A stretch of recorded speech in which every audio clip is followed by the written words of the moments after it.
Bem-vindo a mais um Fórum Sindical, um programa da revista Fórum em parceria com os sindicatos petroleiros Norte Fluminense. Tati, traga meus queridos convidados para este Fórum Sindical. Fala, André, tá com a camisa do Galo Louco? Boa noite, Euclides, pessoal. bem? Boa noite, Mariana Mata, pessoal. tudo bom? Olha, eu quero, assim, gente, deixa eu apresentar, porque a Mariana já esteve aqui, mas é a primeira vez que o Euclides vem, então eu vou tentar rapidamente apresentar essa turma. O professor Euclides Couto leciona no Departamento de Ciências Sociais do Programa de Pós-Graduação em História da Universidade Federal de São João del Rei. Ele é doutor em História pela UFMG, pós-doutor em História Comparada, tem estágio na Universitat Ramon Llull, em Barcelona, e a pesquisa dele, por que ele está aqui hoje, né? Porque as pesquisas estão inseridas na área da história e da sociologia do esporte, com ênfase nas questões políticas, sociais que envolvem o futebol. Atualmente, ele investiga temas como os rebatimentos políticos do esporte no período dos governos totalitários e temas da atual agenda política, como a racialidade, a territorialidade e as questões de gênero, que permeiam o campo esportivo. Ele é pesquisador do esporte, o Laboratório de História do Esporte e do Lazer da UFRJ. A Mariana, que já esteve aqui com a gente no primeiro Fórum Sindical da Copa, ela é professora, graduada pelo IME, da USP, pela PUC São Paulo, luta contra o machismo, vocês já sabem que ela é corintiana, super apaixonada, e ela é uma das fundadoras e colunista do portal Mulheres em Campo. O André é um historiador, especialista em livros didáticos, né? A pesquisa de doutorado dele é sobre a produção didática. É da galocura, né? Não estava lá desbloqueando as estradas, mas é galo louco. Ele é doutor, como eu já disse, educador, a gente trabalha junto, é um grande educador popular da Escola 7 de Outubro, e agora também ele é professor, né? Professor dos pequenininhos na Escola Municipal Dona Aramita, em Lagoa Santa. Pessoal, eu quero começar com vocês. Primeiro, vocês já conseguem usar a camisa da CBF sem se assustar? Já dá para usar? A Mariana ainda não consegue. O Lula vem fazendo essa disputa, né? Todos os vídeos que ele grava, todas as fotos que ele faz no dia do jogo, ele tá com a camisinha verde e amarela. Eu ainda não consigo, confesso para vocês que eu tenho medo de ser confundida com bolsonarista. O meu irmão pegou aquele meme e tornou realidade, né? Ele pegou a bandeira do Brasil, colocou na casa dele e escreveu: é para a Copa. Então, assim, a gente está traumatizado, né? A gente anda traumatizado aí com símbolos nacionais. Acho que o Euclides pode falar muito para a gente sobre quando é que a gente começou a associar a seleção canarinho com a camisa amarela. Porque o Pelé, quando ganhou a Copa em 58, era azul, né, gente? Eu, por exemplo, continuo gostando mais da azul. Acho que quando usa azul a gente ganha a Copa, sei lá. Mas eu queria começar por aí. Segundo, o que vocês estão achando da nossa seleção em campo? Depois a gente fala fora de campo. Em campo, eu gostei muito do último jogo. E, por último, vocês estão com abstinência, porque eu amo Copa, e aí quando chega nas quartas de finais, né, que para de ter jogo todo dia, essa Copa é mais curtinha, eu fico triste pra caramba, porque eu quero ver jogo. Me acostumei de tentar organizar o horário vendo jogo de Copa. Então, eu vou começar com Euclides. Euclides, conta um pouco pra gente essa história aí da camisa amarela e se você já está conseguindo usar. Bem, primeiramente, eu queria agradecer a Fro, ao André Luan, cumprimentar a Mariana, a todas e todos que nos assistem. É um grande prazer quando a gente pode conversar sobre as nossas pesquisas, né, sobre a nossa vida acadêmica para fora da academia. Isso é muito importante, esse é um trabalho que a gente vem sempre tentando realizar, né? Então, eu te confesso que o meu trauma com a camisa amarela vem um pouco antes do bolsonarismo, né?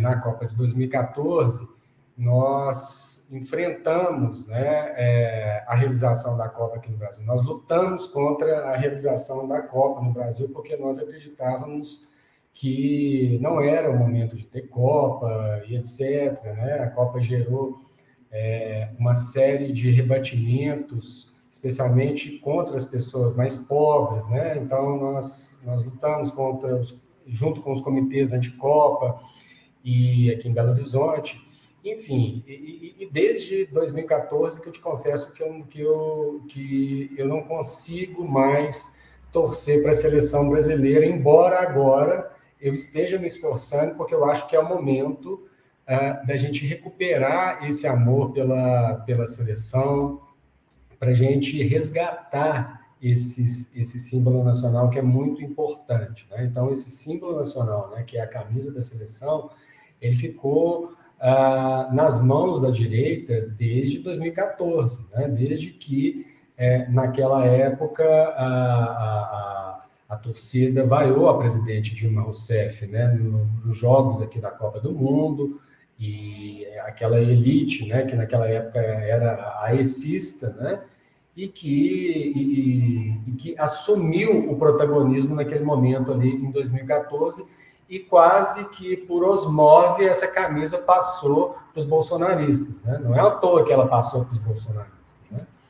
E de forma que eu acho que o presidente Lula, eu vejo que ele está certíssimo, a gente tem que fazer esse movimento, né? Eu estou me esforçando para poder torcer para a seleção, tem uma camisa lá dos anos 2000 ali, de 2002, guardada, eu quero ainda vestir, e te confesso que eu estou torcendo para a seleção brasileira nessa Copa, mas claro, né, com algumas ressalvas, né? Primeiro porque essa seleção ela é uma seleção, né, montada pela CBF, que é uma organização completamente corrupta, completamente alinhada à FIFA, que, por sua vez, é uma entidade que sempre desrespeitou a autonomia dos países, né, que sempre buscou aferir lucro, né, a troco de prejudicar as comunidades mais carentes nos países onde se faz as Copas. Então, eu, particularmente, eu tenho muitas ressalvas contra a FIFA e contra a CBF, mas, por outro lado, eu entendo que a paixão pela seleção ela é importante enquanto esse momento da celebração da identidade nacional, né? Essa identidade... Euclides, tem uma coisa curiosa que eles usaram a camisa verde e amarela desde 2014, é verdade, né? Com uma significação diferente do que a gente tinha com essa paixão que a gente tem pelo futebol, mas agora eles não querem mais usar. Agora eles estão usando preto. Porque eles não. Olha que loucura! Agora eu acho, eu particularmente, Mariana, eu sei que você não está usando ainda, mas agora eu acho que é a hora da gente catar para nós, né? Porque a gente está bem no ponto da disputa, né? E se eles não querem ser confundidos com os torcedores, nós queremos reapropriar, né? Porque eles privatizaram tudo, privatizaram a bandeira, privatizaram Deus, privatizaram o verde e amarelo, o hino nacional. Quando eles veem a gente cantando o hino nacional, eles acham um absurdo, porque para eles é só deles. Então, eu vou dar a palavra para a Mariana. Euclides, a gente vai voltar nessa história da seleção, porque a gente tem muito para falar dessa nossa seleção. E aí eu ponho o André na roda, porque o André hoje vai me ajudar aqui na bancada.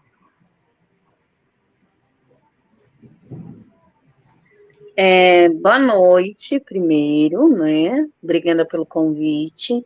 E eu acho que seguindo a linha, né, que ele trouxe, a gente tem que lembrar daquela política velha usada do pão e do circo. Então, toda vez que está pegando fogo a política nacional, o futebol é usado. Fazia muito tempo que eu não acompanhava a Copa do Mundo, assim, com interesse e tal. Eu falei na última participação que muito desse meu interesse agora vem pelo Tite, então é menos patriota e mais papo de fã mesmo, de quem acompanha o trabalho do cara e quer que ele alcance o que seria esse ápice da carreira dele, mas ainda está muito atrelado sobre isso, né? O futebol, ele continua sendo usado como ópio para o povo. É onde o povo consegue ter seu descanso e quer ficar na paz para poder resenhar depois. E no meio dessa questão da Copa do Mundo, entra aquela questão de quem só está entrando na barca porque vai ter o descansinho e não vai ter que trabalhar naquele horário. Então, a gente entram várias coisas para serem debatidas e de como o futebol ele acaba sendo usado aí para mascarar muita coisa. Sobre a questão do símbolo nacional, nossos símbolos foram violados, roubados. Eu não tenho a menor condição, a minha cor favorita é amarelo, mas eu não tenho a menor condição psicológica de ser confundida com bolsonarista. Inclusive, eu fui no jogo da seleção feminina, o último amistoso foi disputado ali na Neoquímica Arena no feriado, no dia 15, e uma das coisas mais engraçadas foram essas, né? Inclusive, a menina que foi comigo, ela estava no Uber, e o Uber viu ela com a camisa do Brasil, e ele ficou com medo, ela teve que contar, não, eu tô indo no jogo do Brasil, porque ele achava que ela era uma bolsonarista indo para uma das manifestações absurdas que nós temos visto por aí. Eu fui com camisa do Corinthians, eu me recuso, eu até pensei, nossa, vou comprar camisa preta, mas é um símbolo assim que para mim não serve. Muitos alunos meus, eu sou professora, vieram perguntar isso para mim, Mari, como é que a gente usa a camisa da seleção sem ser confundido com um bolsonarista? Então, a ideia hoje é essa, usar a plaquinha, usar alguma coisa escrito. Realmente é algo só para função futebolística, para brincar de futebol, e não como representação. E eles abandonarem esse símbolo, eu acho que vem muito de acordo com o novo material criado pela Nike, né, que esse material aí que traz a onça e tal, e nós sabemos que a frente bolsonarista é uma frente extremamente homofóbica, uma frente extremamente preconceituosa, e a partir do momento que você usa dessa diversidade, eles começam a atrelar isso como um símbolo da LGBTQIA+, que é sempre assim que eles retratam, eles vão deixando esse símbolo para trás. Então, quando eu vi as camisetas a primeira vez, eu achei péssimas, eu não tinha gostado, e a partir do momento que eu vi que eles estavam abandonando justamente por não terem gostado, eu comecei a adorar, e então eu tenho amado esse material criado pela Nike, porque é como você está falando, Fro, é a porta para a gente resgatar algo que é nosso. Sim. A gente não tem que chegar e discutir se eu posso usar verde e amarelo ou não, se eu posso cantar o hino do meu país ou não. Lá no jogo, como eu citei para vocês, na Neoquímica Arena, né, do feminino, poucas pessoas cantavam o hino nacional, e muitas, assim, eu sou brasileiro com muito orgulho e muito amor, você não escuta mais as pessoas falando isso, porque não tem esse sentimento mesmo, é muito um sentimento de estar desacreditado, e aí é o momento da gente resgatar, e que seja o começo disso, resgatando, comemorando o hexa da seleção, porque eu quero o meu título. Eu também. Hoje tinha um meme maravilhoso. Hoje eu tô em sua homenagem, hein, Fro? Com a camisa do Sócrates, a minha camisa favorita. É uma camisa lindíssima. E democracia, não, tá do outro lado aqui, ó. Democracia. Sim, muito bem. Grande Sócrates. A gente vai falar um pouquinho dessa leva, né, de jogo, a polêmica do Casagrande agora, com o Thiago Leifert, enfim, e com outros jogadores, até pedi para a Tati separar aí um material, mas eu quero pôr o André na roda e, Mariana, eu acho que eles vão gostar da nova camisa com a oncinha, porque eles também são destruidores do meio ambiente, eles matam a Amazônia, né? Aquilo é tudo que eles não são. Então, eu adoraria ter aquela camisa, eu achei ela bonita desde o início, eu falei, nossa, camisa bonita, tem muito a ver com a gente, muito a ver com essa disputa que a gente está fazendo, inclusive do meio ambiente, da transição justa, né, de viver num planeta menos destrutivo, porque a gente está olhando, né, o governo de transição, o que a gente vê? um rombo na Petrobras de 500 bilhões, minha gente. 500 bilhões é o saldo que a Lava Jato, o Temer, o Parente, o Bolsonaro e o Guedes deixou para o Brasil. Né? Se eles estivessem no antigo regime, eu estou aqui com os historiadores, eles seriam enforcados em praça pública, que é um crime de lesa pátria. Uhum. Né? O que a gente tinha de recursos na Petrobras era para o fundo social, era para o desenvolvimento regional, era para a saúde, era para a educação, e agora não tem dinheiro para merenda. Esses caras têm que ser... eles precisam ser presos. Não é possível, né, que faça tanto estrago à nação e saiam aí impunes. Então, acho que a gente tem que se apropriar mesmo. É nossa, entendeu? É tudo nosso. E voltar, eu acho que o Lula ele vai trazer esse efeito. O Lula, quando a gente era governado pelo Lula, a autoestima do povo brasileiro era enorme. Eu tive a sorte, né, de 2009, 2010, ir para o continente africano. Eu fui para vários países, fazendo um programa de TV. Eu fiz o projeto editorial com a Zenha, e eu fazia consultoria histórica do programa. Era um programa que era jornalístico, mas que trazia uma perspectiva histórica do continente. E aí a gente foi para vários países. Era muito interessante, gente, quando eles nos viam, a princípio achavam que éramos portugueses, especialmente nos países de colonialismo português, e nos tratavam mal. Mas quando eles descobriam que éramos brasileiros, eles passavam a tratar a gente muito. Eu nunca me senti tão orgulhosa de ser brasileiro como nessa viagem. Era incrível. Gente, eu ganhei. Eu ganhei um ingresso para a final da Copa das Confederações no avião, porque eu era brasileira. Eu queria falar sobre isso um pouco. Acho que faz muito sentido aqui para nós. Desculpa te interromper. Tadeu Porto tá falando do Galo. Aí, Tadeu, que saudade de você. Olha, os petroleiros me abandonaram, hein, Tadeu? Se tem uma coisa aqui que a gente vai sair empatado aqui nesse programa hoje, é que tem 2 atleticanos e 2 corintianos, né? Pelo menos isso aqui está empatado. Não? Boa noite para vocês novamente. 2 mulheres, 2 pretas, 2 homens, 2 brancos. A gente está numa diversidade danada. Mas é tudo preto e branco no time, hein? Exato. Maravilha. É um prazer enorme estar aqui com vocês, rever o Euclides, grande camarada, que conhecemos São João, foi meu professor, Mariana também, um prazer conhecê-la, e a Afro, como sempre, me dando boas oportunidades para poder falar de temas tão legais, né? Eu, diferente dos 2 e dos 3, eu sempre gostei muito da camisa da seleção brasileira, jamais deixei de usá-la, mesmo em 2013, inclusive a contragosto, até da organização política que eu fazia parte, porque ali eu já consegui detectar algo que a gente promoveu no campo das esquerdas, que foi o entreguismo cultural. E vejam que ao longo desses anos, muito, não, coincidência ou não, a economia política também foram, se a gente fosse escrever no livro de história, talvez tenha sido, depois da era FHC, o segundo ciclo de entreguismo econômico no país, né? Haja visto a desindustrialização e com isso a consequente baixa de autoestima do povo brasileiro e de um dos seus principais produtos de exportação diplomáticos. E aí já entra uma pergunta para os 2 nesse sentido, né? Porque por mais que a gente consiga ver esses elementos, dos elementos da corrupção, da direção da CBF, da formação de uma elite gestora dessa condução, né? A gente tem, nessa contradição da luta política no futebol, figuras como João Saldanha, que era para ter sido técnico de 70, nós temos pessoas que resistiram, como o próprio Dr. Sócrates, né? E que reinventaram...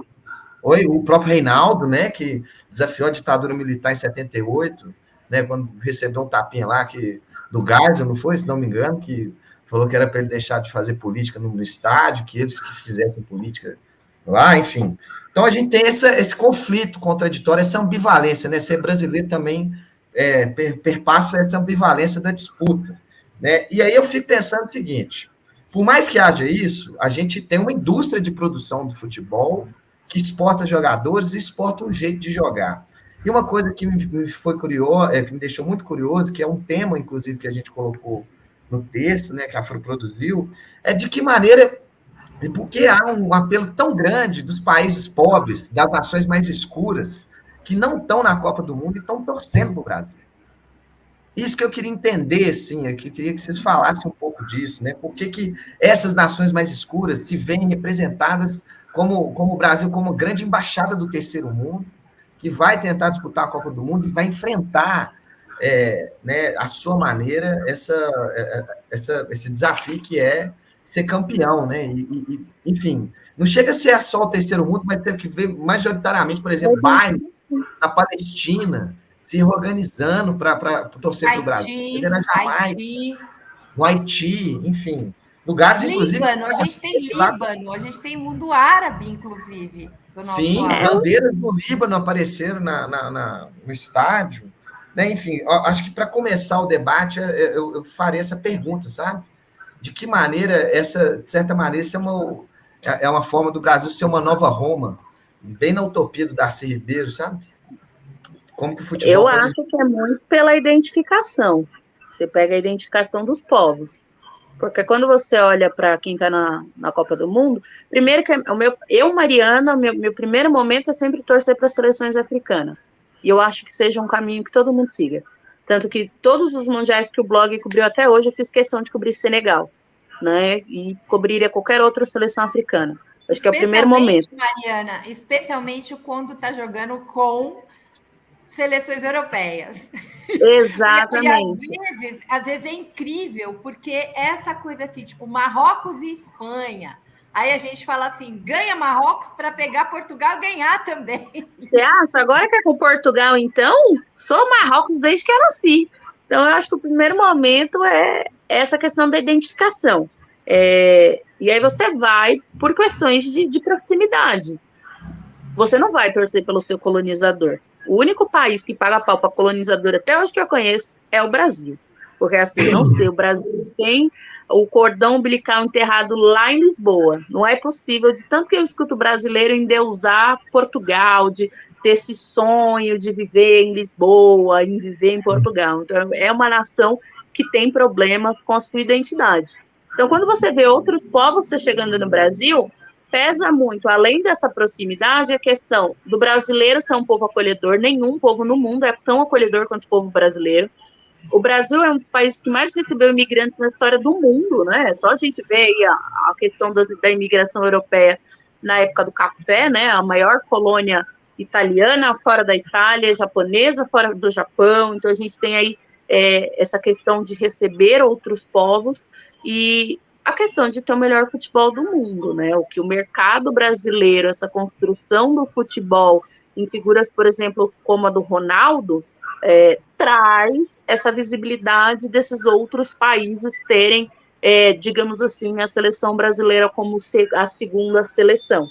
Então, eu acho que é desse princípio, dessa identificação com o futebol, mas também com o povo brasileiro.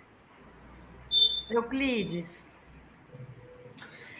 Eu vejo que a pergunta do Luan muito interessante e achei também muito interessante a fala da Mariana, que tem a ver com a ideia da nossa identidade nacional, né? Ou seja, de como foi forjada a nossa identidade nacional. Então, a gente costuma dizer que a nossa certidão de nascimento enquanto nação futebolística, ela nasce em 1938. Numa crônica escrita por Gilberto Freire, chamada Futebol Mulato. Essa crônica, o Gilberto Freire vai dizer mais ou menos o seguinte, né?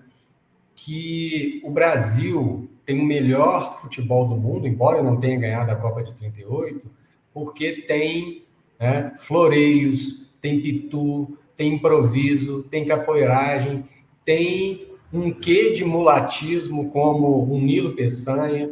Enfim, ele fala que o futebol é a representação, é a materialização do mulatismo. né, do hibridismo cultural.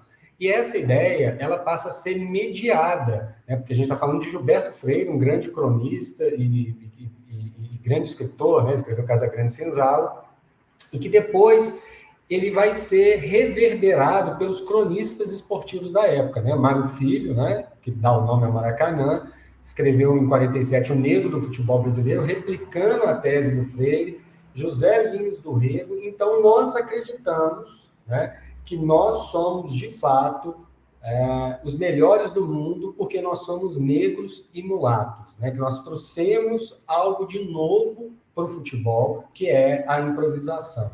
E esse discurso não é um discurso apenas de dentro para dentro, mas é um discurso também de dentro para fora, porque os países do exterior, eles leem o Brasil sob essa ótica, a ótica, né, da malandragem, a ótica da improvisação, a ótica da ginga, etc. É claro que isso é uma construção mitológica, mas que tem também um fundo de verdade, né? Então, eu vejo que esse mito ele se reproduziu. Então, em toda a Copa do Mundo, é como se a gente renovasse esse mito da brasilidade, né? Então, mesmo perdendo de 7-1 da Alemanha em 2014, a gente acreditava que a gente tinha o melhor futebol, né? Por quê? Porque nós somos brasileiros e a gente acha que a gente vai dar um jeito sempre, né, na improvisação, no drible, no individualismo, né, em contraposição ao futebol europeu, que é esse futebol apolíneo, né, que é o futebol da técnica, é o futebol da obediência tática e etc. Então, acho que tem muito a ver essa leitura, né, que se faz das outras nações, fazem do Brasil, como o Brasil como sendo aquele que rompe com a hegemonia, né, que ele rompe com a ordem, de uma certa maneira, né? O futebol europeu, ele representa a ordem, né? E o Brasil representa o caos, representa, né, a possibilidade, né, a utopia, né? Eu acho que isso é muito bonito. Então, por isso que a gente vê, né, eu vi uma reportagem sobre Bangladesh, né, o pessoal em Bangladesh, né, milhares de pessoas nas ruas com a camisa do Brasil assistindo o jogo do Brasil. Me arrepiou, falei, pô, como assim? Né? Eu acho que outra coisa, Euclides, que a gente pode pesar, acho que outra coisa que a gente pode pesar aqui é a questão de como os brasileiros comemoram os gols, que tem sido algo debatido há muito tempo, né? Desde aquela polêmica lá com o Vinícius Júnior, os meninos fizeram aí durante a goleada contra a Coreia a comemoração dançando, e voltou à tona essa polêmica, que eu acho um absurdo, acho ridícula. Faz parte da nossa cultura dançar, né? E isso nos aproxima muito dos países africanos, né? É uma herança nossa, tanto que o Tite deu uma entrevista falando isso, pô, a identidade da gente, a cultura do nosso povo. Então, assim, eu acho que é mais um dos motivos que dentro dessa linha do seu raciocínio, Euclides, nos aproxima essa questão dessa cultura, assim, de um povo alegre, da dança, de você se manifestar dessa forma, o que você já não vê nos europeus, né? Eles são sempre mais, sei lá, uma cara mais fechada, acho que menos receptivos do que é o povo brasileiro. Sim, é um outro tipo de vibração, né? Uma vibração que tem mais a ver com uma leitura de virilidade, de raça, de superação e tal. E a nossa vibração, ela esteticamente é uma vibração que demonstra mais arte, mais molejo, mais alegria. Né? E cada gol mais maravilhoso, né? Aquele primeiro gol do Richarlison, gente, até agora, né? Ou então o Roberto Carlos, eu estava recordando um dia desses, aquele gol que o Roberto Carlos fez que desafiou a física. Né? Sim, teve estudos acadêmicos na área da física para tentar explicar o que ele fez para conseguir fazer aquele gol. Que fez uma curva da bola enlouquecida, né? Aquilo, mas como que foi gol? Foi gol. Os mais experientes vão lembrar da Copa de 82, o primeiro gol, né, do Brasil contra a Rússia, a antiga União Soviética, né? O gol do Éder. Foi também uma paulada que o goleiro não conseguiu mexer. E pegou de prima, não pegou? Assaev, que era considerado na época o melhor goleiro do mundo. Ele não teve reação, tão forte foi aquele chute. Né? Então, e são coisas que, se você observar na Copa, só acontecem com o Brasil. Né? São maravilhas do futebol brasileiro. Né? Sim, eu queria continuar nessa toada, porque o André, a gente discutiu esse programa, o André dizia assim, eu quero, né, que os nossos jogadores façam a diplomacia do soft power, né, que eles sejam os embaixadores, e eu acho que eles ainda são. Quem sai do Brasil e vai para qualquer país do mundo, né, dependendo do período, tenho certeza que a partir do ano que vem, as crianças vão ficar pedindo a camisa do Richarlison, né? Estão pedindo do Neymar, vão começar a pedir do Richarlison, que está despontando aí na Copa, ou do Vini, enfim. Eu queria, nessa linha do embaixador, eu queria que a gente visse 2 vídeos. Gente, a gente vai colocar sem som, porque senão o YouTube derruba a nossa live. Mas antes disso, Tati, deixa eu falar com a Dalva. Dalva, você escreveu uma coisa assim, nós vamos discutir isso, pois quero que esse time bolsonarista, pseudo brasileiro, seja derrotado o quanto antes. A maioria dos atuais ídolos são uma vergonha, a forma como estão reagindo ao Casagrande é nojenta, vomitável. Então, vamos esclarecer algumas coisas. Quem está reagindo ao Casagrande não são os jogadores atuais da seleção. E estavam no time do Thiago Leifert, a gente está falando de uma geração anterior que não é essa. Existem outros jogadores nessa seleção, para além do Neymar, para além de Daniel Alves, para além de Militão, que não são bolsonaristas. O Richarlison é um deles. O Richarlison, para mim, assim, todo dia eu amo o Richarlison. Ele joga bem fora e dentro do campo. O Richarlison sempre se posicionou contra essa coisa anti-vacina, ele virou embaixador da USP, né? Porque ele chegou a leiloar a chuteira para a pesquisa do Covid. Ele sempre se posiciona, sempre, em relação ao racismo, em relação à homofobia. Ele é um guri que trabalha, não sei se vocês terem ideia, o Richarlison tem uma casa em Barretos, ou São José do Rio Preto, eu não estou lembrada, no Hospital do Câncer, né? Ele tem uma casa de acolhimento dos familiares e dos doentes que vão para tratamento no hospital e não tem recursos. Ele banca isso. E ele fala isso com toda clareza. Ele saiu de uma situação muito precarizada, foi uma criança muito pobre, ele chegou a trabalhar, inclusive, na infância, e hoje ele quer devolver isso, né, para a população.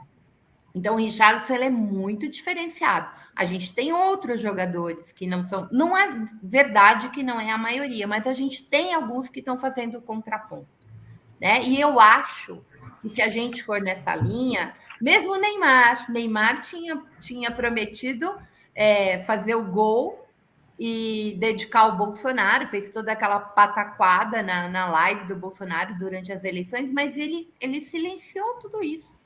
Ele fez um gol de pênalti, né? E o Richarlison cavou aquele pênalti, né? De novo o Richarlison, que é o meu ídolo dessa seleção. E o Neymar foi lá, fez o gol e comemorou de boas, né? De boas. Eu queria voltar, Euclides, André e Mariana, com esses 2 vídeos. Primeiro, antes do vídeo, eu queria, Tati, que você colocasse aquela foto do Pelé na Suécia, que eu acho bem legal, se tiver o textinho aí. O Pelé, em 1958, né, no ano que ele ganhou a Copa, eu caminhava pelas ruas pensando em cumprir a promessa que fiz ao meu pai. Sei que muitos da seleção fizeram promessas parecidas e também vão em busca de sua primeira Copa do Mundo. Eu quero inspirar vocês, meus amigos. Assistirei ao jogo daqui do hospital e estarei torcendo muito por cada um de vocês. Estamos juntos nessa caminhada. Então, assim, aquele menino negro, pobre, né, em 58, que prometeu ao pai aos 10 anos que ia ser campeão do mundo e virou campeão do mundo. Aí, Tati, eu quero que você ponha o vídeo do Pelé, porque eu acho lindo esse vídeo. Pena que a gente não vai poder ver a música, né? Senão o YouTube derruba, mas tem legenda, né? Vejam no Instagram, tá na conta do Pelé. Pelé menininho, né? Já era um veterano aos 17. É lindo, é um rap super bonito. Mas, assim, a gente vai vendo esse tesouro nacional brasileiro, né? Como ele é celebrado em todo o mundo. Pode tirar, era só para dar um gostinho. É bem bonito esse vídeo, né? Tem muita cena bacana do Pelé. Mas, assim, este Pelé é o Pelé que o André fala do soft power, né? Da diplomacia brasileira, do cara que é quase sinônimo de Brasil. Eu sei que a Mariana tem altos senões em relação à pessoa Pelé. Eu sei disso e a gente pode depois conversar sobre isso. Mas como soft power aí de diplomata brasileiro do futebol, acho que o Pelé fez esse papel bastante interessante, inclusive em relação FIFA, João Avelange. Ele poderia ter ido além? Claro que poderia, mas, gente, Pelé é um homem de seu tempo. A gente também precisa enxergar, né, esses sujeitos no seu tempo. Não dá. A geração do Pelé é uma geração com muito mais dificuldade de fazer determinados enfrentamentos. Eu acho que a gente também precisa considerar isso. Agora eu quero, Tati, que você ponha o vídeo do Ronaldo, por favor. A gente também tirou o som. Vocês já viram esse vídeo 50 mil vezes, né? Porque ele irritou muito nós todos. Já tá bom. Pode tirar. Eu queria com esses dois vídeos, eu queria que a gente pensasse na possibilidade aí, André. Como é que a gente faz? Porque eu acho que também tem um espaço educativo aí que a própria população pode fazer, né? A gente está num cenário de um Brasil passando fome, 33 milhões de famintos, e essa farra, literalmente essa farra do boi, né? Que o Ronaldo propiciou e que tinham vários jogadores da seleção. Este comportamento, agora eu quero que a gente pense na figura pública dos jogadores. Esse comportamento não vai servir como embaixador. Então, eu queria começar um pouco como é que nós, torcedores, né, e torcedores críticos, porque a gente toda hora, quando faz coisa bacana, a gente fala, mas quando faz coisa ruim, a gente também fala. Essa comparação do tempo Pelé e dessa seleção que tinha esse compromisso, eles tinham. Você não vê o Pelé fazendo absolutamente nada semelhante a isso que a gente viu agora com o Ronaldo, né? E, aliás, a geração do Ronaldo começou um pouco essa coisa não é da abundância, mas assim, de ostentação, né? De um nível de ostentação absurda, né? O Neymar chegou no topo do topo dessa ostentação. E aí eu queria conversar um pouquinho nessa linha, gente, da gente comparar essas duas gerações e o que a gente, enquanto torcedor, enquanto brasileiro, pode incidir, né, para esses jovens terem um pouco mais de noção, para de fato serem aqueles que nos representam dentro e fora do campo. Vou começar com o Euclides. Bem, eu acho que você tocou num ponto, num conceito muito interessante para a gente, né, que é da história, que é o conceito de temporalidade, né? Você falou assim, olha, Pelé, a gente tem que pensar no Pelé como homem do tempo dele. E aí você já matou a charada, né? Porque naquela época, por mais que o jogador, né, nos anos 50, 60, por mais que o jogador, né, fosse protagonista, como o Pelé, que foi o maior jogador do mundo, ele não tinha essa valoração que ele tem hoje. Ele não recebia o que ele recebia hoje. É muito diferente, né? O Pelé, ele foi se tornar uma pessoa, de fato, muito rico a partir da Copa do Mundo do México, em 1970, em que ele vai, a partir ou seja, quando ele vai aposentar ali, que ele vai se dedicar demasiadamente ao mercado publicitário, e no final dos anos 70, né, tem uma pesquisa que diz isso, o Pelé se tornou a figura mais conhecida do mundo. Então, ele ganhou muito mais dinheiro com publicidade do que com os contratos que ele tinha como jogador de futebol. Né? Ele se tornou a figura mais conhecida do mundo no final da década de 70. Imaginem isso. Né? O rosto mais conhecido do mundo. Então, ele valia muito dinheiro. Né? A imagem do Pelé valia muito dinheiro. Né? E, evidentemente, que havia, claro, ostentação e tal, mas era uma ostentação muito mais privada, que ficava no âmbito dos amigos, da família e etc. Né? Até porque a gente não tinha internet, não tinha globalização, não tinha nada do que o mundo era outro. Né? Então, hoje, esse tipo de comportamento, né, que é um comportamento, né, de ostentação, que a maioria dos jogadores, é verdade que a maioria dos jogadores que chegam nesse nível são desse jeito, usam relógios, não sei quantos milhões, comem nos restaurantes mais caros, tem não sei quantos carros importados, etc. Essas bobagens todas, elas fazem parte hoje do métier do futebol. Né? Eles querem chegar nos grandes clubes, eles querem ser protagonistas para serem milionários e esbanjar.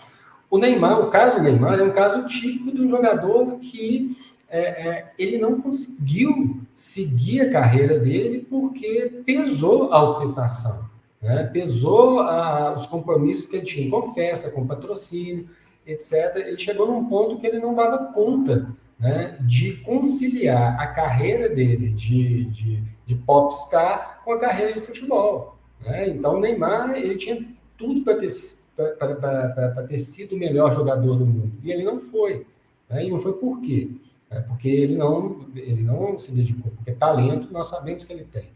Então, eu não sei se vocês viram o documentário que ele mesmo fez para ele, uma espécie de autobiografia, está na Netflix, né? É uma coisa horrorosa. É uma coisa, se você vê a vida que ele leva, o tipo de relação que ele tem, né? As coisas que ele faz, os valores que ele projeta para a vida, você toma mais nojo do que você já tem. Né? Então, quer dizer, o Pelé, por mais, né, que ele se portasse, né, ao lado, né, das figuras de poder, o Pelé sempre esteve ao lado das figuras do poder, né, seja na ditadura militar, ele trabalhou para a ditadura militar, foi garoto propaganda na época do Médici, né, ele esteve sempre ao lado do João Avelange na FIFA. Então, o Pelé, ele é um homem que sempre se entrelaçou ao poder. Né? Ele sempre esteve ao lado dos poderosos, sempre fez questão de mostrar isso. Mas ele nunca foi, né, um cara muito ostentador como o Neymar. Talvez pela própria época que ele viveu, e etc. Isso não estava na agenda dele. Né? Agora, o Neymar, ele é a representação, né, desse tipo de jogador. Ele é o tipo ideal do jogador brasileiro que sobe rapidamente, né, na carreira e não consegue pensar outra coisa a não ser, né, em ostentar, em veicular a sua imagem a esses símbolos de status. Né? Mariana, e aí entra o André, porque o André tem... Eu gosto que o André vem com a dissonância. Bem, eu bato ainda na tecla, assim como na live anterior, na de hoje, num povo que não tem identificação. Porque a primeira coisa que eles fazem quando emergem socialmente é virar as costas para o próprio povo. Eu parto da mesma linha do padre Júlio Lancelotti, que inclusive foi atacadíssimo por pessoas escrotas, como foi o Danilo Gentili, que usou piadas homofóbicas para se dirigir ao padre, quando ele citou como era desrespeitoso jogadores que estão ali representando um povo gozarem a vida da forma que estavam, né? Gente, um pedaço de carne chega a custar R$8.000, depois o militão vem chorar para pagar 9 mil de pensão para a filha dele. sabe? São coisas assim que não dá para acreditar. E ao longo dos dias eu fui ouvindo os depoimentos dos jogadores. O Vini, por exemplo, o dinheiro é meu, eu faço o que eu quero. O Ronaldo na mesma linha, realmente, o dinheiro é seu e você faz o que você quer. Mas, sabe, e a sua ligação com o seu povo? E uma das coisas que eu fui muito trazendo ligação, de novo, é com o Senegal. Porque em Senegal você tem o Mané, que há muito tempo banca salários de pessoas em Senegal, ele paga mensalmente ajuda de custo para famílias senegalesas, e ele deu uma entrevista há em torno de uns 4 anos atrás, que ele falava do que vamos servir Ferraris, relógios de ouro, ter um monte de casa, sendo que eu sou um cara pobre, que passava fome, que caminhava quilômetros descalços para ir trabalhar. Então eu prefiro usar o meu dinheiro para ajudar o meu povo. Então, ele tirou do bolso dele, construiu escola, ele construiu hospital, ele construiu estádio, e, além disso, ele proveu todo o material escolar e a vestimenta para essas crianças, né, das escolas que ele construiu, bem como a vestimenta para a família dessas crianças. Então, aqui você tem um cara que entende o seu povo, entende o lugar onde ele nasceu e ele tem consciência de classe. Mas o jogador brasileiro, a partir do momento que ele emerge socialmente, ele não tem um pingo de consciência de classe. Ou seja, o buraco, né, o lugar de onde ele saiu, sair dali, acabou, não sou daquele lugar, não pertenço àquele espaço. Então, quando a gente se depara com situações como essa, vem muito da discussão que eu acho que é o Ganso que já está puxando, de que futebol e política se misturam. Política e educação. Porque o povo brasileiro sofre com a falta de educação para primeiro entender a sua formação identitária. Porque nós somos um povo sem identidade. Então, se você tem ali 3 povos básicos que formam o Brasil, que são os indígenas, os africanos e os portugueses, o brasileiro sempre tenta se desvencilhar de qualquer custo do que não esteja ligado ao branco e aos benefícios da branquitude. Então, assim, eu vejo como algo extremamente problemático, porque eles estão ali representando o povo, ali a nosso serviço, mas o que menos eles estão preocupados é com o povo. Isso fica muito claro. André, antes de você falar, André, deixa eu só falar. Fran, eu achei tão bonitinho o que você acabou de dizer. O Fran vai na posse do Lula e no dia 2 irei à minha cidade pagar a promessa que fiz a Santa Rita na época em que Lula estava sequestrado. Essa coisa do brasileiro também é incrível. Tem gente, Fran, que faz a promessa para a gente ter a estrela do Hexa. Eu quero a minha sexta estrela, né? Mesmo com essa seleção. E a Mariana também. Porque tem uma coisa neste futebol, que daí eu quero provocar vocês, que é, tipo, a minha filha, quando o Brasil perdeu o terceiro jogo, ela falou: que roupa que eu usei no primeiro jogo, com quem eu assisti o primeiro jogo. Repetiu tudo. A mesma coisa fez milhões de brasileiros. Milhões. Porque o que acontece? Quem gosta de futebol, né, e tem essa coisa do agregado, a gente está junto. Tem uma coisa que a Mariana falou que também é verdade: o trabalhador tem direito, Mariana, da gente descansar. Uhum. A gente está num capitalismo tão terrível, que precarizou tantas relações de trabalho, né, que nos tira o sangue. A gente está trabalhando 12, 14, 16 horas por dia. Que bom que tem Copa, porque a gente dá uma respirada, né? Isso também é bom, porque a gente precisa ter, né, esse tempo do afeto, da torcida, do descanso, da emoção, porque o futebol traz isso para a gente, né? Traz essa emoção enorme. Então, assim, eu quero que ganhe o Hexa. O Neymar, minha gente, paciência, faz parte desse grupo, né? Não jogou, não foi o responsável por a gente chegar nas oitavas de final. Né? Fique bem lembrado, né? Que a raça toda foi Jota, ele já se machucou logo de início. Mas tem muito mais gente, mas tem nós, os torcedores. Eu acho que essa perspectiva a gente também tem que ver, porque é algo incrível, incrível, incrível para levantar nossa autoestima. No momento que a gente está, né, com a estima lá no chinelo, no chinelo. A Fran é uma mulher. Desculpa, Fran. Podia ser Francisca, Francisco. Né? A Fran, estamos juntas. Vem, André, para nossa. Ah, desculpa. Eu dei essa paradinha porque eu ia pedir para vocês lembrá-los da nossa benfeitoria aqui da Fórum, que nós temos até este mês, minha gente, para pagar 150 mil de processo. Sem a solidariedade de vocês, eu vou pedir para a Tati colocar aí no chat o link da benfeitoria. Sim, qualquer contribuição é importante. Gente, nós fomos processadas pela juíza que substituiu o Moro. Ela nem negociou com a gente, levou 65 mil no processo. E a gente tem outros processos de bolsonaristas, né? Porque a gente faz esse jornalismo aqui sem medo, um jornalismo com compromisso com a verdade. E a gente está vivendo esse lawfare. É a maneira que eles têm de nos calar. Então, vocês também têm a possibilidade de não deixar que isso ocorra. Então, ajude a Fórum a pagar esse processo. Né? Você que está aí, que é de sindicato, faz uma assinatura, né? É muito importante se tornar membro. Gente, a assinatura mínima da Fórum custa 7 e pouquinho. É menos que uma entrega de um iFood, menos que uma cerveja. Né? A gente tem aqui, às vezes, 3, 4, 5 mil pessoas nos vendo simultaneamente. Se 1.000 fizesse assinatura, a gente estava bem contente.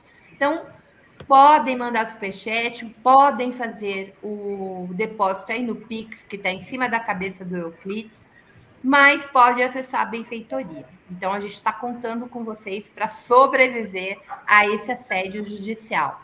Entra, André!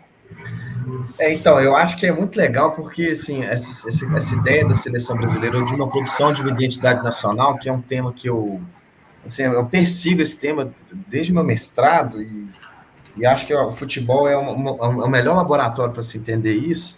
Eu acho que o conceito de ambivalência, inclusive eu fiz trabalho nisso no texto, que ele vai analisar as crônicas do Juca Kfouri, eu acho que é bem interessante, porque mostra isso aqui ao longo desse debate. Né? A gente está falando de seleção brasileira, dessa relação de amor e ódio que nós temos com ela, né? E é uma contradição linda, que faz a gente mover mesmo, que a contradição não é um erro, né? A contradição faz parte das nossas vidas, a gente tem que saber compreender, saber o que é antagônico e o que não é, e mediar isso. Eu acho que essa discussão está sendo bem interessante. Mas eu gostaria de colocar algumas questões, algumas diferenças com relação ao que foi dito aqui, porque, por exemplo, para mim, a seleção brasileira é o produto de não somente de comércio exterior, assim, e de diplomacia, de soft power, mas é também da integração do Brasil profundo. Qual que é a expressão maior disso? Você vê um luva de pedreiro aí. Por que esse menino, do ponto de vista... Porque tem uma pedagogia política afetiva, por mais que ele inconscientemente não saiba disso, mas tem, que é de uso de determinados jargões, que, de certa maneira, faz parte de uma comunidade imaginada, e essa comunidade imaginada se reproduz e se sente pertencente disso, né? Dava até para brincar com, né, o termo do Benedict Anderson nesse sentido. E aí, assim, essa ideia também da gente ver a Copa do Mundo como uma suspensão dos conflitos, como a possibilidade de ter o direito da alienação, né? De ter o direito ao ópio, que é também um elemento importante das nossas vidas, que sem isso a gente não conseguiria viver, né? Mas eu fico pensando nessa ambivalência, sabe? Porque vamos discutir a carne a carne comida lá. Isso é um negócio brega. Isso é um negócio assim, demodê, sem noção, entendeu? Completamente fora do mundo. É a exteriorização de um mundo que não existe no mundo real. Né? A tentativa de produção de bolhas. Agora, gente, sem querer passar pano, isso é uma via de regra dos atletas de alto rendimento profissionais do planeta Terra. O Mané é uma exceção, o Richarlison tenta se desvirtuar ali sendo exceção de regras estruturais. E digo mais, tem um documentário da ESPN de jogadores de basquete, futebol americano, dos anos 90, em que eles vão fazer uma estatística e vão mostrar que os atletas que ganharam muito dinheiro nesse período, que é considerada a era de ouro nos Estados Unidos, entraram em falência. Entraram em falência por quê? Porque existe uma simbólica, vou brincar aqui com o Kiss, eu adoro o Bourdieu também, né? mas sim a economia das trocas simbólicas, que é a competição desenfreada desses atletas de atendimento.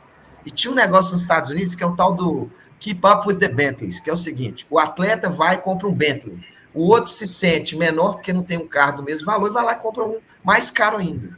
Quem disse que a seleção brasileira está isenta dessas contradições, desse capitalismo do entretenimento? Né? Então, assim, tudo que nós vimos hoje dá um certo desgosto, dá um certo asco, mas que faz parte dessa estrutura de uma competição desenfreada, que, ao mesmo tempo, existe uma solidariedade pública ali, mas na hora do vamos ver do treino, meu amigão, na hora de ver quem quer titular, quem quer reserva, o pau está comendo. A chinela está cantando dentro e fora de campo. E o Tite é um artista, e acho que todos os treinadores profissionais são artistas de controle de vaidades, né? E isso tem que ser colocado em questão. O outro aspecto que eu acho que a gente deveria levar em consideração para ressaltar ainda mais essa ambivalência, que eu acho que as nações mais escuras, né, como diria o Vijay Prashad, se identificam com o povo brasileiro no seu aspecto racial, de ser uma nação mestiça, de ser uma nação majoritariamente negra, composta por essa batalha por meio da dança, e aí eu acho que tem um arquétipo aqui, que é uma ideia do Marte, né? O Marte não é só um batalhador que fica gritando como um viking, né? O Marte também foi um dançarino na mitologia grega. Então, o brasileiro, ele tem esses dois aspectos do simbólico, né? Tipo, é o dançarino que batalha. E se a gente for ver, assim, a seleção brasileira hoje entra nos comentários aqui, futebolistas, daquele que não sabe de nada, mas, né, vendo as coisas ali, tem uma disciplina tática fervorosa no aspecto defensivo, né? Uma pressão quadratória que parece basquete universitário, entendeu? Assim, na hora que o time adversário está com a bola, o Brasil já consegue roubar. Isso também é uma pedagogia política, que é, assim, como que, do ponto de vista do aspecto tático, o Brasil consegue exportar um produto, por mais que tenha produzido commodities, que são atletas que saem daqui com 16, 17 anos de idade, e que nem para produzir a soja aqui a gente consegue produzir mais, né? A gente já vende farelo, ou a semente pronta para os chineses farelar nas indústrias de lá. As indústrias que eram os clubes de futebol estão começando a fazer contrato com meninos de 13, 14 anos de idade. Isso, para mim, Mariana, aí concordo contigo, faz com que se afaste de determinadas contradições, né? E que eles próprios vivam uma certa ambivalência de complexo vira-lata. Haja visto o Kaká falar uma bobagem daquela, não sei se vocês viram, dizendo que o gordo Ronaldo não é ovacionado no Brasil. Onde já se viu uma coisa dessa? Ele é Deus para a torcida do Corinthians. O cara é Deus para a torcida do Corinthians. A torcida do Corinthians endeusa o cara diariamente. E sobre o sistema defensivo brasileiro, eu tenho a resposta. Isso chama-se Tite-habilidade, meu querido. 2 linhas de 4, descendo em profundidade, que isso daí me deu uma Libertadores. Não sei Tite. Isso daí chama-se Tite. Valorize meu técnico. Sim, eu não valorizo tanto, que é quase rebaixou nós, mas tudo bem. Mas olha só para fechar, tem um aspecto antropofágico no Tite, que é o quê? Falar na Itália, deglute, né? Não sei se o Oswald de Andrade falava muito dessa coisa da antropofagia, né? Tipo, o brasileiro não tem que deixar de importar determinadas coisas que vêm do mundo exterior, mas ele tem que deglutir isso. E o Tite meio que fez isso um pouco nessa seleção de 2018, era muito italiano, mas assim, ele deglutiu um sistema tático defensivo e conseguiu fazer com que os atletas jogassem. Aí eu vou até perguntar para o Euclides aqui, né? Porque quando eu vejo os vídeos da seleção de 82, eu vejo um toque de bola rápido, enfim. Mas então teve essa ambivalência, né? De deglutir o que vem do exterior e produzir algo novo a partir disso, né? E que eu acho que essa pedagogia política ela ainda é muito forte perante essa coisa nojenta, escabrosa, que é da elite dos atletas profissionais, né? Um atleta amador cubano jamais faria isso. Entendeu? E aí que tem um conceito da profissão do atleta, muitas vezes ser controversa, né? Muitos países. O amador ama, né? O profissional não necessariamente. Eu falando com vocês e o microfone fechado. Eu vou passar para o Ulisses. Ô, Fran... Euclides, né? Você vai passar? Eu vou passar... Euclides, desculpa. É que eu estou falando e olhando para o chat. Fran, eu não sei se você tem Pix, mas agora, em cima da careca do André, tá o Pix da Fórum. A Tati também pode colocar no chat o Pix para o pessoal copiar. É só você escolher no Pix, Fran, e-mail, né? Porque o Pix a gente pode ser pelo CNPJ ou pelo CPF, pelo e-mail, por telefone. Então, você escolhe a categoria e-mail e coloca o Pix que vai cair na conta da Fórum, tá bom? Ou esse link que está aí acima, às 22 e 22, com a benfeitoria, que também dá para fazer e pagar com cartão, tá? Antes do Liz falar, você estava conversando, André, eu me lembrei da capoeira, né? A gente joga um futebol capoeira, cara. É luta e dança o tempo todo. Quando ele é bonito, né? Como a gente jogou bonito, né, nessa última partida, e como a gente jogou bonito também na primeira partida, que foi, eu acho que foi muito, muito bonito. Com dribles, e a gente está falando do Roberto Carlos. O Roberto Carlos é um dos caras que eu mais amava a gente ver, porque o nível que aquele sujeito corria, os dribles que ele dava e a velocidade daquele chute, a força do chute do Roberto Carlos, eu não sei de quanto era o Rivelino, mas o do Roberto Carlos era mais de 100 por hora, né? 100 km por hora. Era uma coisa enlouquecida. Como é que alguém chega no nível de habilidade para dar um chutão de mais de 100 km por hora e fazer os gols que ele fazia? Então, é de uma beleza que eu realmente acho que a gente tem um futebol brasileiro. E nisso eu concordo muito, muito, muito com o André. É muito bonito quando a gente tem um Tite, né, que consegue colocar e montar. E por mais que a gente tenha criticado, eu ainda critico. Eu não sei o que o Daniel Alves está fazendo nessa seleção. Não sei, alguém me explica. Não, assim, tipo, não levaria de modo nenhum. Enfim. Mas ele tem algumas coisas que o Tite fez e a gente tem que dar o braço a torcer. Até jogar no último, já estava classificado o time na primeira etapa da Copa, jogar com o time reserva, né? E pensar um pouco que um time reserva da seleção brasileira tem muito país que queria ter. Eu já tô assim, já tô naquela fase assim, vem minha sexta estrela. Eu vou ficar falando bem da seleção porque eu quero a sexta estrela. Euclides, entra na roda. Então, o André, só fazer uma brincadeira aqui com a questão do Daniel Alves, né? Tinha duas pessoas que a gente não sabia o que estava fazendo no Catar, né? O Dudu Bananinha e o Daniel Alves. O Dudu a gente já sabe, né? Ele foi entregar o pendrive, né? O Daniel Alves a gente não sabe ainda. Vamos ver se ele se explica, né? Mas o André Luan colocou umas questões muito interessantes, né? Falando um pouco do Tite e da chamada escola brasileira, né? Então, hoje eu não vejo, né, o Brasil, né, o futebol brasileiro, como sendo uma escola, como a gente tinha nos anos 80. Né? Então, quando a gente pega a seleção de 82, né, e eu sempre recorro à seleção de 82 e à seleção de 70 para falar de uma escola brasileira, né? Ali a gente tinha, né, um técnico genuinamente brasileiro que usava conhecimentos a partir do futebol brasileiro e você tinha todos os jogadores jogando futebol no Brasil.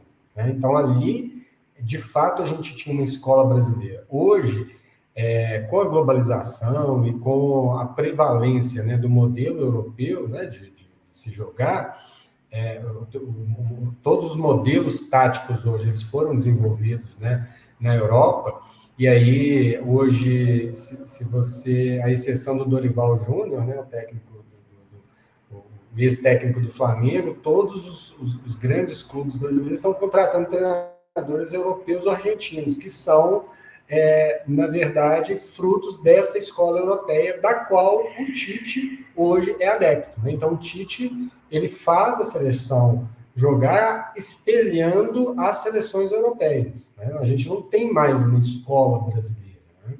Então, e nós nos tornamos competitivos, né, especialmente nessa Copa, porque a gente defende igual aos europeus e ataca como brasileiro, né, porque a gente tem ainda ginga, a gente tem improvisação, a gente tem uma capacidade individual dos atletas, né, de ataque, né, principalmente, né, Neymar, Vinícius Júnior, Richarlison, Rafinha, Rodrigo, esses jogadores que tem o drible, né? Tem um contra um muito forte e tem lances geniais, como aquele do Richarlison, né? O próprio Neymar, que pode desequilibrar a qualquer momento. Então, quer dizer, a gente não tem mais uma escola brasileira, mas o caráter antropofágico que o Luan colocou, eu acho que ele é muito interessante para a gente pensar nessa seleção. Seu áudio está fechado, Fro. Seu áudio. Desculpa, é que às vezes eu digito uns recadinhos para a Tati, daí eu tiro para não ficar aparecendo tec, tec, tec, tec no ar. A gente está chegando no final, estou fazendo uns fóruns sindicais mais curtinhos, né? Porque senão o pessoal está exaurido e amanhã ainda é dia da gente trabalhar. Então, eu queria fazer uma última rodada com Mariana, André e depois o Euclides. Eu acho que aí, Fro, né, nessa linha que o Euclides estava trazendo, a gente não pode esquecer que quando o Tite saiu do Corinthians a primeira vez, acho que em 2013, ele foi fazer intercâmbio na Europa. Ele foi estudar o futebol europeu. Ele foi visitar o Arsenal, foi visitar grandes clubes na Europa, conhecer os treinadores, o Ancelotti, conhecer outros sistemas táticos, o que demonstra o que o Euclides trouxe, né? O quanto a gente não tem uma escola de futebol brasileiro, né? Não temos mais essa identificação aqui no nosso futebol. Tem que ser olhado para fora, porque é onde estão os nossos jogadores. Se a gente olhar para a seleção brasileira hoje, quem do time titular joga no Brasil? Ninguém. Nenhum jogador do time titular no Brasil hoje joga no nosso país.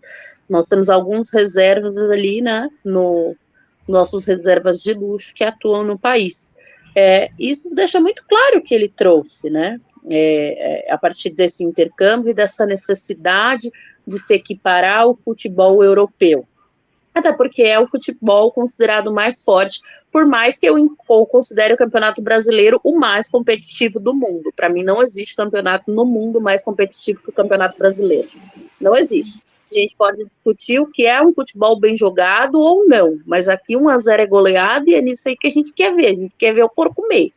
Então, eu parto dessas ideias mesmo, né, do aperfeiçoamento. E fica aí um questionamento: quem será o próximo treinador da seleção brasileira? Porque o Tite sai ao final da Copa do Mundo, independente do resultado. E aí, de novo, entramos em discussão: será que teremos pela primeira um técnico não brasileiro assumindo a seleção? Entrando ainda nessa linha que o Euclides trouxe, muita gente já está colocando aí o Abel do Palmeiras como o principal concorrente para a seleção brasileira. Seria ele? Então, fica aí um questionamento, porque se nós analisarmos as seleções que estão participando desse Mundial e a dança dos técnicos, porque vários caíram, o da Espanha caiu, o da França vai cair, porque ele sabe que ao final da Copa do Mundo o Zidane assume a França. Já é carta dada pela imprensa francesa, e aí aqui no Brasil tem esse momento dessa saída do Tite, muito que ele tomou muito pau em 2018, e ele, quando sabe que a água tá batendo, como a gente diz, o ditado, na bunda, ele pega e sai, ele não é besta. Então, vem essas reflexões mesmo para o futuro. Tô bem. André, deixa eu só. Você estava falando, eu estava me lembrando de algumas coisas que, neste mundo globalizado, a indústria do futebol não poderia ser diferente, né, gente? O André usou o exemplo da semente da soja, né? A gente já não está mais, nem com farelo a gente fica, já vai a semente, já brota lá tal. Mas várias. Você não vê o Hendrick? O Hendrick do Palmeiras, o moleque tem 16 anos. Tá negociando com o Real Madrid para ir embora. O que esse moleque viveu no Brasil? Gente, ele vai embora. Eu acho isso surreal. A gente não vai ter um baita jogador dentro do nosso país. Sim. E mesmo assim, a gente ainda tem o futebol brasileiro super competitivo como a gente tem. Isso também é muito curioso, né? Com a quantidade de jogadores que vão para fora. Agora, você tem seleções, nessa Copa mesmo, a gente viu vários, que para o jogador estrangeiro jogar, e a imensa maioria africano, foram naturalizados. Eu acho curioso isso. O futebol europeu ser o padrão, mas na verdade, quando a gente olha quem são os grandes jogadores, né? Olha a França, gente. Olha quem é o grande jogador da França. Cadê o Mbappé? Então a gente vai olhando os jogadores que se destacam em diferentes seleções, uma boa parte deles africanos naturalizados. Então, a gente ainda não precisa fazer isso.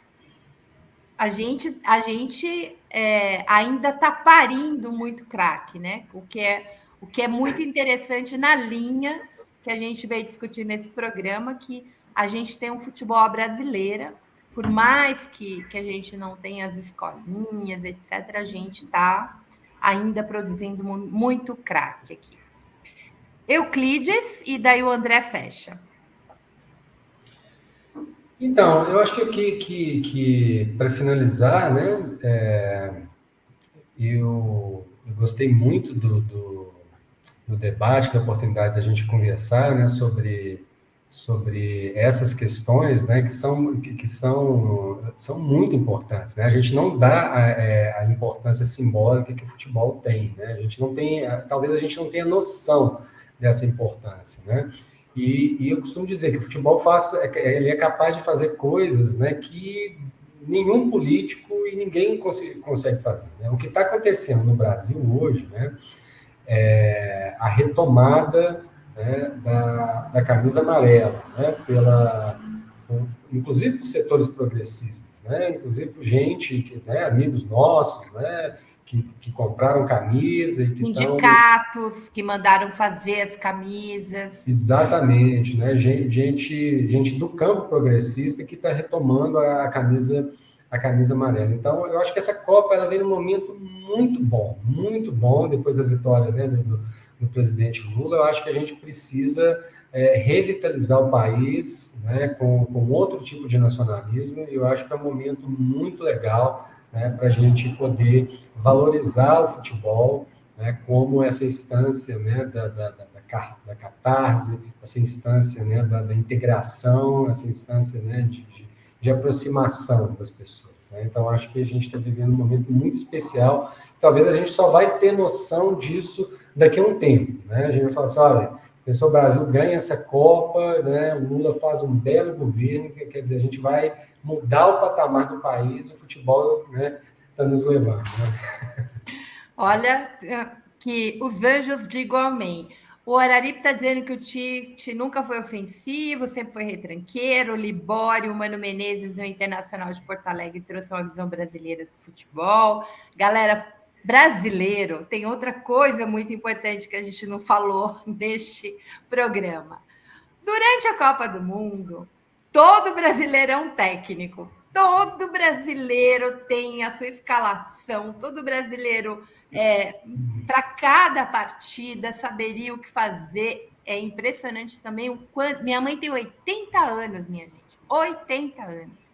E a minha mãe assiste futebol, torce, é uma São Paulina enlouquecida. Então, assim, quando eu olho o amor que o brasileiro tem, o amor que o trabalhador brasileiro tem ao futebol, eu acho que essa aproximação nossa é uma forma da gente fazer a disputa, né? A esquerda às vezes é muito dura, fica muito brava, né? Com muito mau humor, e nem a paixão mais nacional que a gente tem, que é o futebol, ela aproveita nessa disputa. Então, os sindicatos que estão se apropriando da camisa verde e amarela, que estão fazendo reuniões, porque a gente, para além do bolsonarismo, para além do golpe, nós vivemos 2 anos de luto. Nós ficamos 2 anos vendo as pessoas morrerem aos borbotões. Não é possível que a gente não aprenda a vibrar um pouquinho, a celebrar um pouquinho, a se juntar, porque agora estamos vacinados, a gente pode aglomerar um pouquinho, né? Então, acho que tudo isso a gente tem que trazer para essa reflexão nossa, que o futebol e esse espaço da Copa é o tempo do descanso do trabalhador, é o tempo da celebração, é o tempo da cervejinha, é o tempo de ver amiga, é o tempo de reunir família, é o tempo até, às vezes, de fazer novas amizades. Nesse sentido, a gente tem que considerar essa seleção, com ou sem bolsonaristas, um patrimônio nacional. Assim como a camisa, que é nossa, camisa canarinho, não é da CBF, não é da FIFA, enfim, é nossa, é do povo brasileiro. Retomar os símbolos nacionais, né, como parte dessa nação tão diversa que nós somos, eu acho que é uma boa forma de fazer política também.